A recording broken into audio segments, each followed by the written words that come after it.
Did I ever tell you that back when it was my first like conference? So I was with Forensic Files. I was probably 25 years old. I'd only been there a year or two. And we went out to Seattle for the APHIS conference. So it was American Academy of Forensic Science, and we would go there just to like schmooze, and like hobnob with these big forensic names and detectives from all over the country and try to get stories. So we would take That's them like out my to dinner. dream. Anne Rule, that's where I met Anne Rule. She was there. Oh. It was kind of like CrimeCon, but very forensic centric, like science. We Hmm. learned about new techniques. It was a cool place to get stories and just kind of work with people. But the episode with Jody reminded me of this story because we were talking about Eastern Carolina barbecue. Yum. So we go out to dinner, and I'm sitting there with my boss and Barry Fisher, who was the head of the LA County Sheriff's Crime Lab at the time. Michael Bodden might have been there. Like it was this small group of people Wow. who, right, I was so over my head. And we sit down at this table, and the waitress comes around, and I just happen to be first. It's like my first business dinner. And she comes to me, and I'm like, it's such a fat kid. You're going to appreciate this. I'm like, I'll take the half rack with the I ordered Hashtag all former this fat kid. right. So, and I'm getting looks from people. And my boss next to me was like, I'll have the side salad. And then Barry Fisher was like, just a cup of soup for me. And I'm like, oh my God, I just ordered ribs. So they're talking like important stuff, and I'm just, interesting. Oh, this is why no one asks you to Covered. go out for Just dinner. covered. I'm like, I already got them. I better eat them.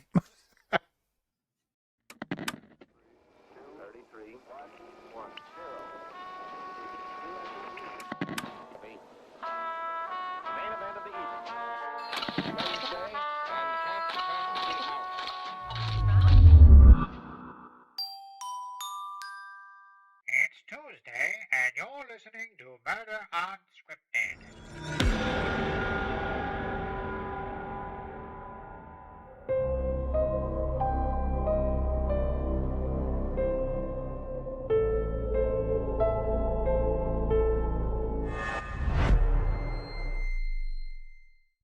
Oh, there you go. Oh my god, your boss is probably like, sorry about the She's fat like, kid at the Jesus table. fucking Christ. Like, I'm so sorry, Michael Bodden. That's like that scene in the Santa Claus when everyone's eating like salads and Tim Allen's Santa Claus character is like, Yeah, it's like, wow. Oh, man. What is up, everybody? Welcome back to Murder Unscripted, and welcome back to the episode that we were just doing. This is we've missed you. we've missed you. So this is the second part of our fourth episode of our fourth block. I'm a Survivor, and part one ran a little long, so here comes part two. And in this half, Melissa is going to tell you one more incredible Survivor story that actually took place in our own backyard, and not like literally in the backyard. That would be very ironic, I think, if it. Man, how coincidental. But it was actually also in a place that I called home for about 15 years. And this was the very same city where the original Forensic Files was headquartered. And my supervisor was obsessed with this case you're going to tell me. And she was like corresponding with the perpetrator and everything. It was wild to watch. You never told me that. You tell me about like your bowel movements, but not about things that matter. I want to hear things about your crime past, not your life in general. All right. Well, sorry, I never told you. I didn't tell you everything. I got to save some stuff for, You save the good stuff.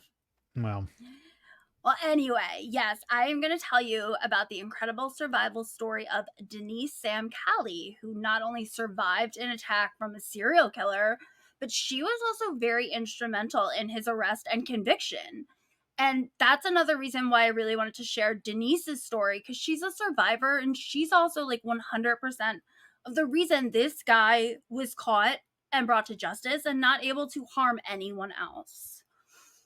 So this case takes place in Allentown, Pennsylvania, which is about like an hour and a half from where Ed and I are currently sitting. And it's the summer of 1993. And this entire area, like Allentown and the Lehigh Valley, was in a state of complete fear, panic, and unrest because a serial killer was on the loose and no one knew when he was going to strike again. So I want to introduce you to someone, our badass babe, 37-year-old Denise Sam-Cali. And she lives in Allentown in like this really nice suburban type neighborhood with her husband, John.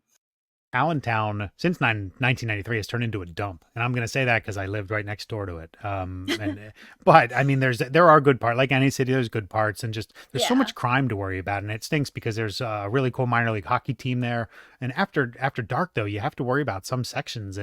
But this particular section you're talking about, Denise and John's home, was actually in a nicer area, so kind of off the beaten path on East Highland Street. But if you go a couple blocks from their place, I mean, there was this gas station where there was just a road rage shooting at maybe a year ago. I mean, it's still not the Wow. best area. And it's also totally unrelated next to the Lehigh Valley's premier strip club where my male bestie, the OG bestie, threw up on a stripper one time at his bachelor party. It was a night I will never, ever let him live down. That So, is Jay, classy. sorry, Jay. Yeah, Spilling the I don't tea. throw up on strippers, Jay. Guess who the best friend is? Anyway. He blamed her perfume, but I blame the 248 Miller Lights that he had that night. Yeah, that might be it. I mean, Yeah. but you know what? Sometimes smells make me nauseous, so I'll give it to him. And there's Don't a lot defend of him. smells Don't in defend strip him. clubs. But, well, Denise and John, who lived where you said on East Highland Street in Allentown, they owned a transportation company. I believe they had like limos and town cars, and it seems like they did pretty well for themselves. And it also seems like they were a really happy couple. I don't think they had any children, so they were just out there living their best dink, double income, no kids, best lives. That's a thing. I never knew that acronym. A dink, yeah, double income, no kids. See, you tell me, you complain about the stuff I don't tell you. You need to keep me up to date on these fresh hip acronyms. I'll tell you what Riz is later. I know what Riz is. Charisma. Actually, I have to Urban Dictionary. Charisma. So. Oh, look at you. Yep. Staying hip with the young kid, the young folk, It's only because we have a TikTok page. as you're out there yelling at kids to get off your lawn. Anyway, I just planted that seed. damn kids. Get off my lawn. Seriously. So it is Thursday, June 17th, 1993, and Denise and John had just gotten home from vacation. And they get home, they're bringing in their luggage, checking their mail, just kind of like unwinding, getting home from vacation, like that whole back to reality thing. And Denise is in the kitchen and she noticed that there's a whiskey bottle sitting out. And it's clear that it had been opened and some was missing. And she's like, what the hell? Like, that's really weird. And she asks John, she's like, did you have a drink before we left or like in the 10 minutes since we've been home? And he's like, no. He's like, I don't even remember the last time we even had that bottle out. So they agree that that's kind of weird and they begin looking around the house to see if there's anything else like out of place. And they do come across a few things. So there's an open window that they definitely had not left open. There's dirty shoe prints on the couch. And possibly like the most unsettling and concerning thing is John's guns are missing. It's like somebody broke in the house and partied. Right? It's weird. Really weird. Yeah. And I want to say the one show kept making a big deal about how it was a beige couch.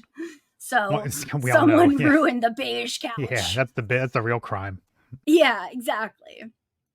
So John and Denise, they call the police and they file a report, and police are like, do you have any idea who would want to break into your home?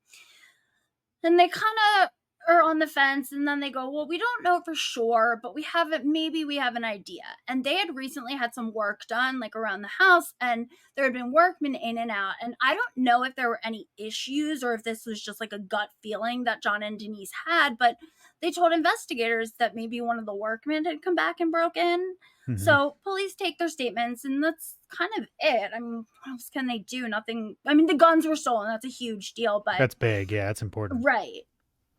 So the Kellys are understandably shaken up. Like, someone breaks into your home. That's just so alarming, invasive, and creepy. And it makes you feel gross. Like, that's your home. That's like the one place on earth that you should feel safe in. There's an episode of Big Bang where Bernadette's like, That's where your underpants lived. Well, but that's exactly what happened in Christy Flynn's case. I mean, she was abducted in her own car, and we talked about those are your safe things, your comfort zone. So Something about it just yeah, makes it creepier. I agree. And they get a new security system and try to keep everything safe, and that's where you're supposed to feel safe, but the home was not safe. Someone had actually been watching the house, and more specifically, they had been watching Denise. And this person knew that John often went out of town for business, and the person knew that Denise worked, like their transportation company was about a mile away from their home. Hmm. And this person watching also knew that Denise would walk to work every morning and walk home every night. Wow. And now this same person has been in the house and knows the layout of the house, which is so scary. How did she know she was being watched? Was Well, this person identified? she doesn't know that at this point. Okay. Okay. So they just know someone's broken in. But in the meantime, someone is watching her. So this whole time, John and Denise kind of thought they knew who broke into their house, but they didn't. And the real person was so much more disturbing than some workmen who had done work on your house. Mm-hmm. So let's switch gears for a second. I'm going to talk about someone who's honestly not worth any of our time. But Denise is, and her story is. So unfortunately, we have to talk about the person who had been watching the home. Harvey Miguel Robinson. So Harvey Miguel Robinson was a local kid from Allentown. And note that I said kid because at this point in the summer of 1993, Harvey was 18 years old. And Harvey did really well academically, and he was a very gifted athlete, but this kid was a monster, absolute monster. And Harvey lived in the same general neighborhood as Denise, and he lived there with his mom and maybe a couple of half siblings. And at the time of our story, 18-year-old Harvey had already committed a list of crimes longer than my arm. Like, by age 9, which was about 1983, he was already in the juvenile system for shoplifting and these God, petty crimes. at age 9. 9. Isn't that Yeah. insane? Right. And these petty crimes of his, they continued. And we know that at least some of these crimes were documented, but it doesn't really seem like he got really into any trouble, which I'm sure left him feeling like he could get away with anything. But these petty crimes stopped in 1989, where at the age of 15 years old, he committed assault. Oh, that was against. I knew this part of his history. He wasn't it against like a middle school teacher? Maybe was it his own teacher? I believe so. It Yeah. was against one of his teachers, yeah. Wild. So it basically landed him in the juvenile reform system. And I kind of mentioned this at the beginning of these cases, but these stupid crimes he was committing, it's a shame because Harvey was such a bright kid and he was a natural athlete. He won tons of awards for sports, but this kid was very seriously disturbed. Not only did he have a serious hatred of authority, but he found out pretty quickly that he could be intimidating, and he loved the power of making other people afraid or fear him, Mm-hmm. which is gross. It's a control thing.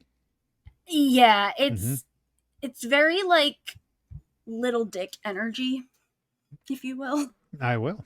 So back to Denise and her husband John. They just got home from vacation. They've discovered that someone broke into their home, drank their liquor, got their beige couch all dirty, and worst of all, they stole the couple's guns that were ironically in the home for safety. Right. I always consider that too. It's like you get these things to protect you, and now you have to worry if they're going to be used against you. That's horrifying. And we talked about how John and Denise were really shaken up by the break-in and the theft and just the overall invasion of privacy and threat to the safety of their home. And even more than that, they had another reason to be on edge because for the last year, the city of Allentown had really been paralyzed with fear. There was a vicious murderer running around their town, and it felt like nowhere and no one was safe. In August of 1992, so the year prior, the summer before our story takes place, so it was 11 months before the break-in, a 29-year-old nurse's aide named Joan Burkhart had been violently bludgeoned to death in her own apartment. And sources differed on whether she had been sexually assaulted, so while I have my own assumptions, I don't know for sure. But I do know that her killer had come through a window screen that he cut open. And just like with Denise, Joan's apartment had been broken into a few days prior to her murder. I wasn't in the area in 92. I was only 12. I mean, I wasn't anywhere except where I was born, but being around this case, I know that fear was very real, and it's not just Allentown. This case we're talking about Allentown, but it's any city where you have a rash of similar crimes. It puts people on edge. It puts entire communities on edge. I mean, you're afraid to go outside, and especially when there's a clear MO, like home invasions. I mean, that's a complete disturbance and something that you do have to worry about. It's very scary. And we find out later that, just like with Denise, Joan's killer had randomly seen her somewhere. He had fixated on her and stalked her and learned her daily routine. And after breaking in before the murder, he knew the layout of her apartment. And unfortunately, after the murder, police didn't have a whole lot to go on. And while this is Denise's survivor story, I do want to touch on each of these victims because unfortunately, they didn't survive to tell their own stories. And Joan's story seemed to sadly end right when she was on the precipice of really finding her own in the world and leaving her mark on it. Mm-hmm. So Joan she was 29 at this point. She had actually already been through hell. She was molested at knife point when she was just 10 years old. And wow. I'm sure that the trauma had a lot to do with it, but she really struggled with her mental health.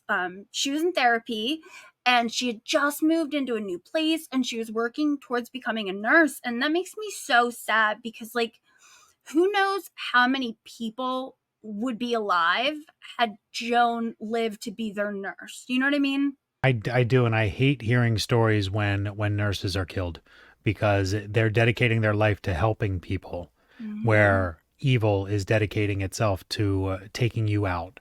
So right. It's extra sad. I don't know how to explain it. Yeah, and it's like a domino effect because she wasn't there to save someone. Who knows how many people passed? True. So after her death, her father, Stanley Burkhardt, said about his daughter, quote, "She had talents, she had a lot going for her, she had a great deal of potential, which unfortunately was never realized and ended in this tragic fashion." So we're going to fast forward a little bit to June of 1993. So it's about 10-ish months after Joan's murder, and Allentown is faced with another disturbingly violent and shocking homicide. Our victim this time is 15-year-old Charlotte Schmoyer. And so it's the early morning hours of June 7th, and Charlotte was working. I guess it's before sunrise so it's probably dark out, because she was delivering newspapers, which is the most wholesome, Leave It to Beaver type job ever. Mm-hmm. And she was working to save up money for a varsity jacket and to go on a band trip with her school where she was a ninth grader. God, right? So sad. This girl was so cute and just even more adorable. She told people about how her mom was her best friend. That is cute. It is, right? But sadly, in the late morning of Wednesday, June 9th, 1993, Charlotte's body was found. She had been sexually assaulted. We aren't sure if the assault was before or after she was murdered. But her manner of death was very clear. She had died after being stabbed 22 times, including having her throat slit. God, 15 years old. And I know this is tough. We have a few more victims to talk about.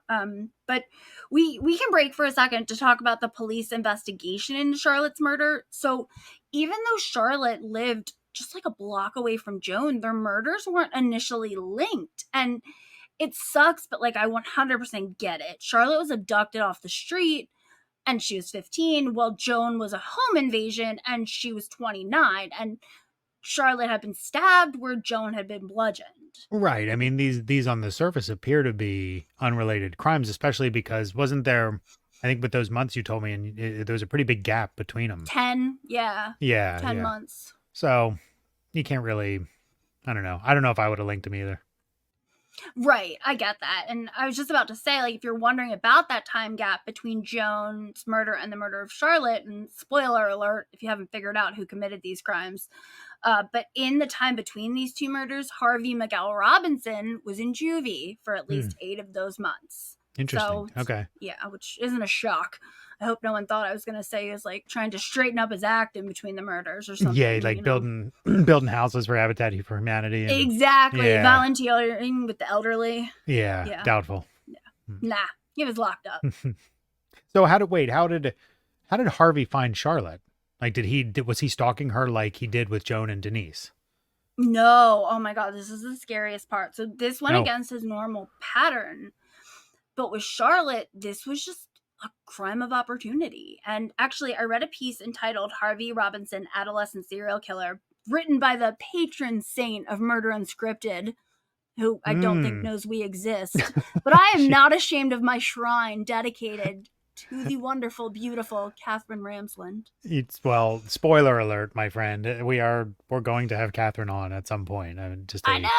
right. Woo! So I won't give too much away because it's a pretty engrossing theme to say the least. But be prepared for the great and wonderful Catherine Ramsland. She is wonderful. Well, in this piece, she writes about how Robinson was back in that neighborhood, like where Joan lived and where Charlotte was delivering newspapers. And there's a big possibility that he was just there driving around to like relive his crime against Joan. And then he just happened to see sweet Charlotte on her newspaper route, which is just horrifying. Like, Well, first, so double spoiler alert. I know we just talked about Catherine, but I have this case coming up that in the very near future that involves a paper boy going missing while he was out on his route. And it's something that it was not long before Charlotte's murder. So it's crazy that you're telling this story because there is some time. It's like an epidemic or something of people taking paper boys and girls. so back to the time gap between Joan and Charlotte, and I'm not going to go back over it, but remember in block 2, we talked about like the different types of murders, and we talked Mm-hmm. about thrill killers who literally Yeah. just kill for the air quotes fun of it. Right. And we touched on spree killers who commit multiple murders in like a short amount of time. Well, Mm-hmm. my unofficial, I have no authority or training diagnosis, but it's that I can't wait for Harvey this. I think that Harvey Miguel Robinson was both a thrill killer and a spree killer. Like, there's not really any reasons that he ever gives for the murders, and he has no links to these Yeah. women and girls. Yeah, and We'll you see in can't a minute, really plural. I mean, we talked about hedonistic killers for a whole block. I mean, he fits a couple different buckets, I think. Yeah, I mean, he just like attacked and murdered for like the high that he got, and Mm-hmm. as we'll see, like as we'll see coming up, he had a very, very short cooling off period between these murders and Mm-hmm. assaults. Interesting. Yeah. So speaking of our timeline, Charlotte was murdered on June 9th. And remember, June 17th is when John and Denise discovered their home was broken into. But I have 2 more victims to talk about, so stick a pin in the timeline for a second. But on June 20th, 11 days after Charlotte was murdered and 4-ish days after the break-in at John and Denise's, Harvey struck again. Big ass trigger warning on this one. It involves a minor. So Harvey breaks into the home of a woman who lived 2 blocks away from where he lived. And yet again, he had seen this woman somewhere, he became obsessed with her, and then he stalked her. But the difference in this case is that when he broke in, the woman was asleep in bed with her boyfriend. And because Harvey is such a little bitch who would have undoubtedly gotten the shit beaten out of him by a man, he turned to leave. Mm. And I wish this is where the story ended, but sadly, he did come across the woman's 5-year-old daughter. God. And the sweet child does survive the encounter, but he proceeded to sexually assault and repeatedly choke this poor innocent little girl. Fucking awful. A 5-year-old. A 5-year-old, and crimes against children are the worst imaginable. And this is why these child killers and child rapists get their asses beat in prison. Mm-hmm. You know, it's thank God that girl lived. Well, let's not give this douche any credit. He honestly thought he had killed her. Like, Well, that's he true. thought she was dead. So That's true. I have one more victim, and this murder actually happened after the June 28th attack that our girl Denise so heroically survived.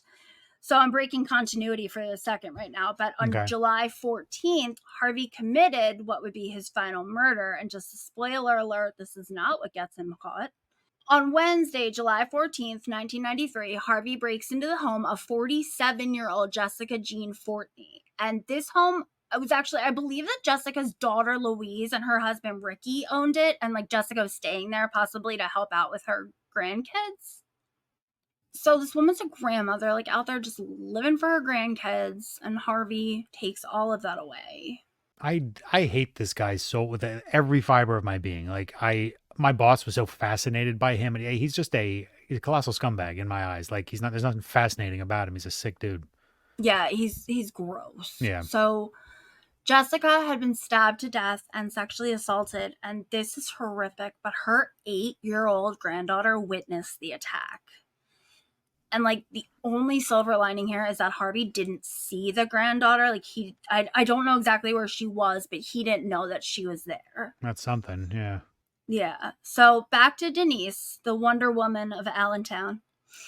And remember, we're rewinding a bit. So we're 2 weeks prior to Jessica's attack. So it's Monday, June 28th, 1993. And John had to go to Philly for a business meeting. And he was probably going to spend the night. And, you know, they own that fancy schmancy company. So Denise is home alone. She goes to bed. But with everything going on and the break-in and Charlotte's murder, she's very stressed. Well, yeah. And I like hindsight obviously is 2020. But I'm not sure I would have gone anywhere if I were John. Like at least not without Denise. And given what had just happened in the house. I mean, I'm not bashing him for his decision, but it's probably I would have maybe made a different one. I get that. Yeah, I don't know exactly the background story there. Although I will say that in the shows, the actors that portrayed him were so like gruff and abrasive, and like he's talking in the shows and he seems so sweet. And I'm like, you poor guy. And they can't, unfortunately, they can't pick. Like the running joke is cops, whenever we work on shows that have recrees, cops are always like, make sure you cast Mel Gibson to play me. Like it's just everyone picks the best looking celebrity they know. But the real reality is who we cast. Remember Steve Palin's episode? The mustache is all crooked. Yeah, the crooked mustache. It's whatever we can get for $200 a day. So we're back to Denise, and she's laying there in bed, and I'm sure her mind is thinking of like worst case scenarios. You think? Yeah. Yeah. But then she hears a sound. And she's startled for a second, but then she thinks that maybe John's like business trip ended early, so she calls out for him, but nobody answers. And Denise is like, all right, screw this. I am not staying here alone all night. So she gets up, she wraps her comforter around her, and she starts to walk out of her bedroom, and her plan is to go next door and stay with the neighbor for the night or until John gets home.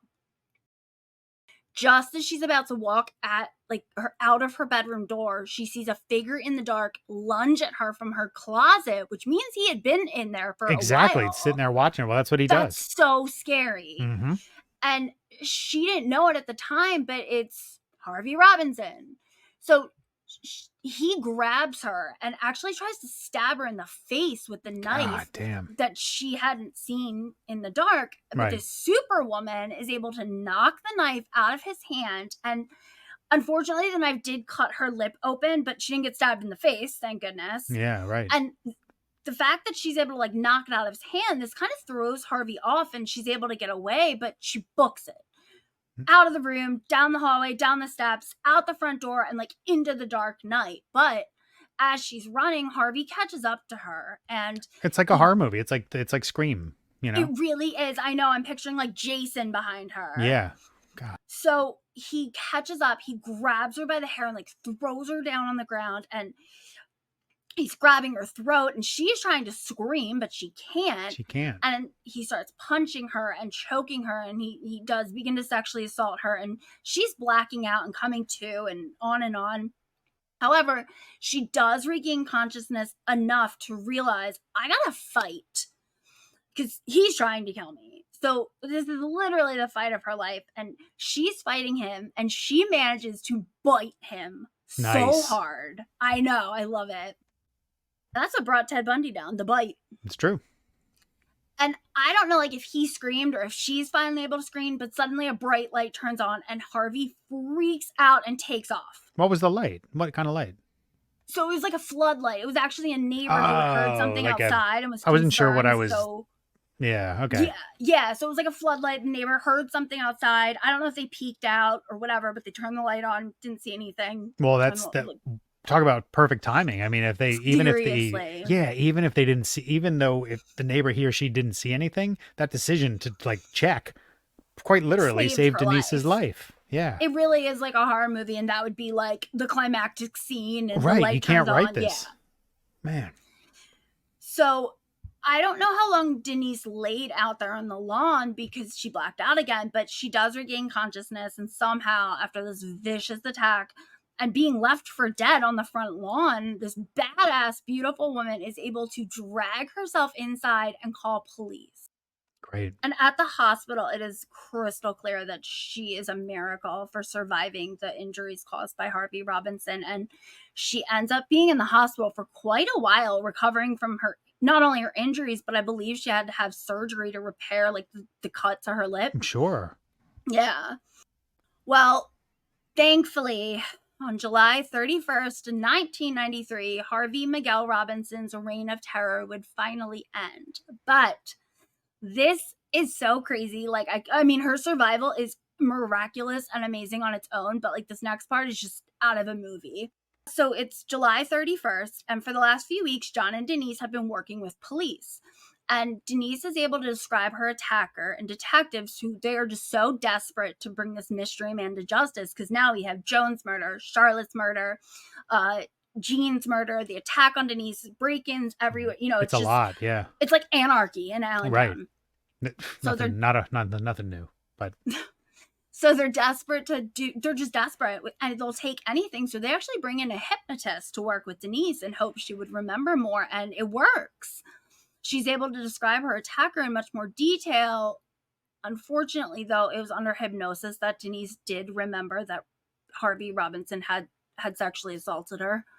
I think her brain tried to black that part out, and it did bring that up. And she kind of thought that it had happened, but then she, remembered it more. Right. But the good thing is now the police have an idea of what this monster looks like. Well, triple spoiler alert. So we have a whole block planned on forensic sketch artist. So look forward to it. Should I keep spoiling things? Any other? I mean, I can't keep a secret, so I'm loving it, but that's just me. We're just revealing the next 6 months of content. No big. Yeah. We'll change our mind 800 times. Oh yeah, so don't get attached to these ideas. Yeah, don't quote us. I'm booking people that aren't even booked yet. Oh, you want Catherine Ramsden? Yeah. Let me get her. Yeah, we got this. No probs. we got the hookup. It's fine. Yeah, right? So understandably, John and Denise they're terrified that Harvey's going to return because he finds out that, it's all over the news that Denise survived. So they're terrified he's going to return. And actually, the police and the DA are like, yeah, this is the legitimate concern. They were all scared that Harvey was going to return to kill Denise. No, I don't blame him. And like I said, this is like we're in a movie. The reason I wanted to share Denise's story, our beautiful, intrepid survivor, becomes the bait to catch Harvey Miguel Robinson. How, nerve-wracking. How crazy. Wow. Again, stuff you see in movies. Exactly. It's the story's incredible. Unreal. So police come up with this plan where John and Denise are going to remain in their home to lure the killer back, but they're not going to be alone. A police officer would be posted inside their home 24/7 in an attempt to catch the man who had attacked Denise. And just a side note, they also did this at the home of the 5-year-old girl who had been assaulted. Yep, good. So I'm really glad they did that. More kudos to police. A lot of good police vibes. These two stories. Yes, that's you're so right. So this police presence went on for a few weeks. They're there 24/7. And remember that on July 14th, Jessica Jean Fortney was murdered. So it's not like Harvey's trying to lay low after the bite and everything. Right. He's not that smart. No, he's definitely not that smart. He's so arrogant. So this is 17 days after Jessica was killed in front of her granddaughter, Saturday, July 31st. The fear that Denise's attacker is going to return to the crime scene comes true. Robinson breaks into the Callies' home, but this time he's met by Officer Brian Lewis. Hell yes. Right? Right. So it's about 1:30 in the morning, and Officer Lewis hears noises at one of the doors in the home, and he's silent as he watches this man with this black gloved hand, which reminds me of the Gallaudet kid trying to be like, oh, the hamburger helper was signing me to kill someone. Yep. So he sees this black hand break the glass in the door, reach in, and turn the handle and let himself in. Wow. I know. So Officer Lewis watches him silently creep in the house, and then he yells at the man to stop and identifies himself as police. And the intruder proceeds to run further into the house. And remember, side note, this is Harvey, and he had been inside the house at this point. We don't even know how many times. So he knows the layout of the house. Yes, he does. So over the next few minutes, Officer Lewis and Harvey Miguel Robinson exchange gunfire inside of the Cali home, and bullets are flying while Robinson manages to crash through a glass window. Somehow he escapes, even though at this point, the police had the house surrounded. So he was a slippery son of a bitch. Mm-hmm. But luckily, they know that this intruder had definitely been injured because of the glass and the gunshots and whatever else. And so they issue a bolo, a be on the lookout, to all area hospitals. And sure enough, a couple hours later, 5:30 a.m., a man walked into Lehigh Valley Hospital for medical treatment for his still bleeding cuts on his arms and legs. So the hospital staff also told police that when they looked at him, there was a bite mark on his arm, courtesy of our awesome, badass Denise Sam-Cali. This hospital that he went to was probably 10 minutes from Forensic Files, where our building was. Mm-hmm. Right up the street. I've had a couple friends who worked there. Yeah, it's actually a good hospital. Really good hospital. Yeah. So now, at just 18 years old, you have a son who's 2 years away from this. At the time, Harvey's living with his mother. He's finally apprehended and placed under arrest. Of course, he says he's innocent. He was booked. Yep. Yeah, he was booked and held on a $1 million bond. Good. On September 3rd, 1993, a hearing for Denise's attack took place. And at this hearing, Denise, this wonderful survivor, tells the court, she gets up there and she tells about the night that Robinson had attacked and sexually assaulted her. This woman is incredible. I mean, the whole ordeal had to be so stressful and upsetting for her, but she managed to face her fears and face her attacker as well. And this time in the safety of the courtroom. It wasn't facing your attacker as you're running screaming from him because he's in your closet. So kudos to her for just an unbelievable display of bravery. Absolutely. And I mean, she's incredible. And police officer Brian Lewis also testified about that night that he and Robinson engaged in the shootout, and they had plenty of evidence to present, including the bite mark and the gloves Harvey was wearing during the break-in. They had found one of John and Denise's guns in his room and bullets matching the gun that Harvey used against Officer Lewis. And according to the piece I referenced earlier by Catherine Ramsland, throughout the hearing, Robinson just sat there with a glare on his face, like a petulant child. That was from her book. I think it was called The Devil's Dozen. Yeah, I think so. Yeah. So a few months later, Robinson is sentenced to 40 to 80 years in prison for multiple charges, including the shootout with Officer Lewis, and of course, his rape and assault on Denise. And more trials follow this for the murders of Jessica, Joan, and Charlotte. And I'm not sure what charges he did get for the horrific attack on the little 5-year-old, but I do know that she did not have to testify, thank goodness. Good.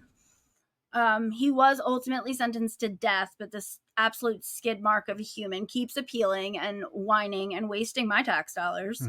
Yes, he does. Yeah, it's obnoxious, but thankfully he's locked up, and I'd be willing to bet that he'll probably never be executed. He will be in prison forever. Yes, so he will. No one will ever have to look at his stupid face. And he will continue. He will continue looking for things to appeal. These straws to grasp at. It's not going to work. Got a hobby, dude. Yeah, he's got one.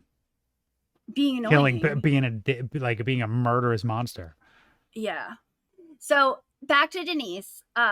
Who knows how many more people could have died had she not bravely and selflessly allowed herself to be used as bait.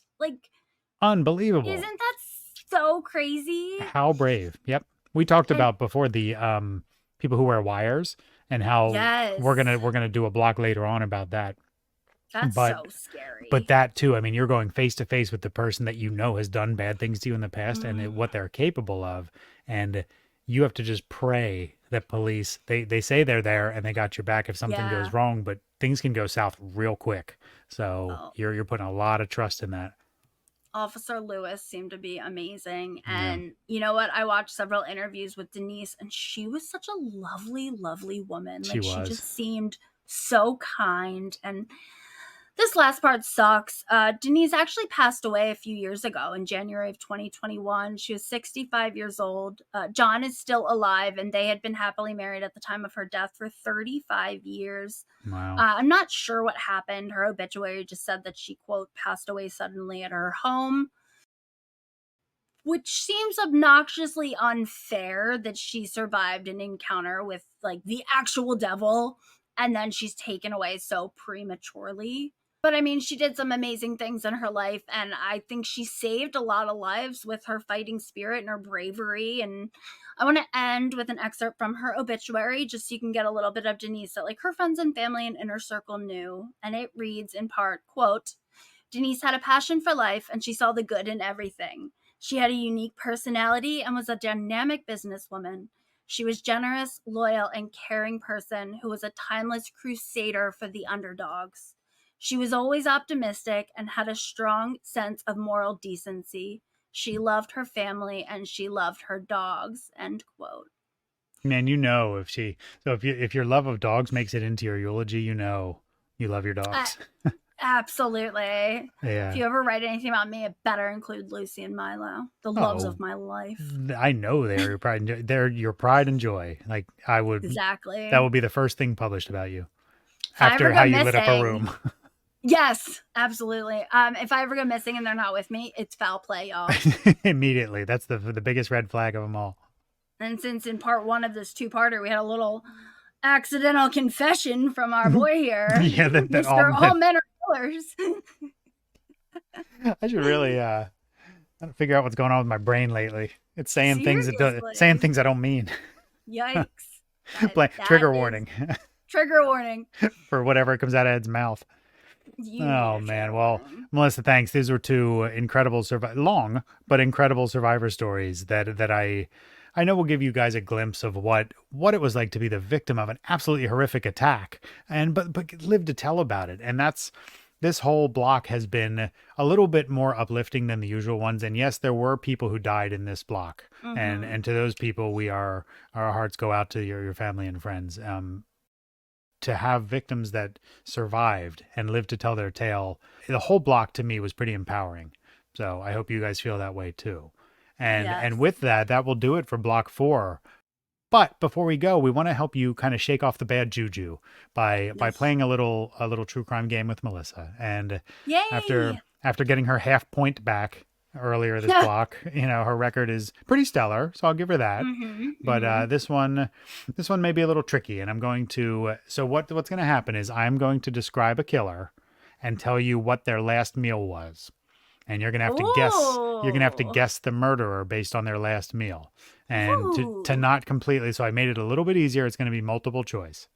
So okay, that's fair. Melissa, are you ready to play Dessert Served Cold? Hell yeah!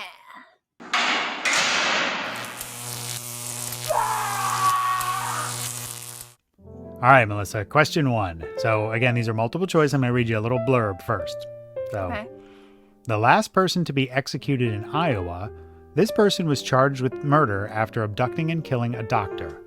For his last meal, he requested a single olive with the pit left in.